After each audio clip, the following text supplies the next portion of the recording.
into ekwenza ukuthi ungapholikeke wapika.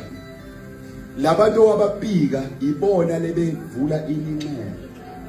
Ibona lebenyakazisa izitishi la kwakunesitishi. You know what ukuthi mawutishiwe bazana sonke isitishi ngani mangalimala la ngatisho onyaweni. But isitishi makhe isitishi khona. Mengithinda ngomuno kakhulu iyazwakala ukuhlunganyana la kwabathishi wahlanganisa. Uyabona labantu owabampike empilweni yakhe ibona abawumuno lebethinda. Yikho bazona elebethinda ukuthi awumani uyakhumbula ukuthi lo wakwenzani. Injalo ke lento yokuphika webazalwane ungaphiki iphika uNkulunkulu yedwa uNkulunkulu ophikwayo empilweni.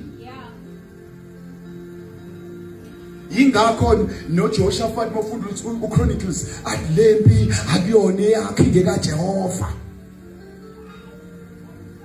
Wena uphiza upika upiki yokuqala kushaya istatus esibone ngawe ke mzalwane ukuthi bakushayile bakulipasile. Shanga isigaxa sestatus esingaka. Supikile already. Khona ibackup nje la elazi udaba from A to Z. Jokushaya istatus afuna abazokubusa kwenzeke intombi. Ukhohle ukuthi usazophola. The problem award masupholile yini oyidingayo. 2 awards uzopholela kuphi? Awards uzophola nobani? Mhlawumbe uNkulunkulu uzokupholisa nabantu abakushayo. Empilweni ungakhohlwa usazophola. Nibona thina hlezi sipost uNkulunkulu sithi phakama Jesu hayi ukuthi asishawa hayi ukuthi abasishaya siyashawa.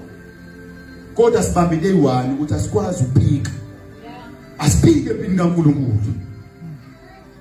Even no Gideon lithi zikaNkulunkulu out of amasosha ayo 10,000. Amen. Out of amasosha ayo 10,000. No, out of amasosha ayo 42,000. Ashawa wonke abulawa wonke kwazi kwasela 10,000 ethunju uNkulunkulu. Kwathi kusele 10,000 uNkulunkulu wavusa uGideon. Mevusa uGideon lithi wayesethi Gideon ivuka khawe namandla uyolwela uIsrael. Kwathi meqalaza uGideon ubona amasosha sele empini kaNkulunkulu kaIsrael ayo 10,000. Lithi izwi kaNkulunkulu meqalaza wayesethi no. Angikwazi ukulwana nabantu abaningi kuba lempe kaNkulunkulu. uNkulunkulu yethu namandla phezukweningi. Lithi izwi kaNkulunkulu khona lapho wayesebuyisela emumva amasosha u7,000. Walwa ngamasosha u3,000. Lithi wanqoba.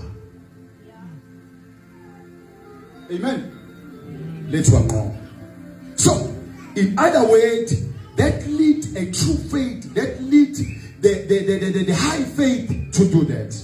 Kudinga ukukhona okukhulu ukwenza njalo.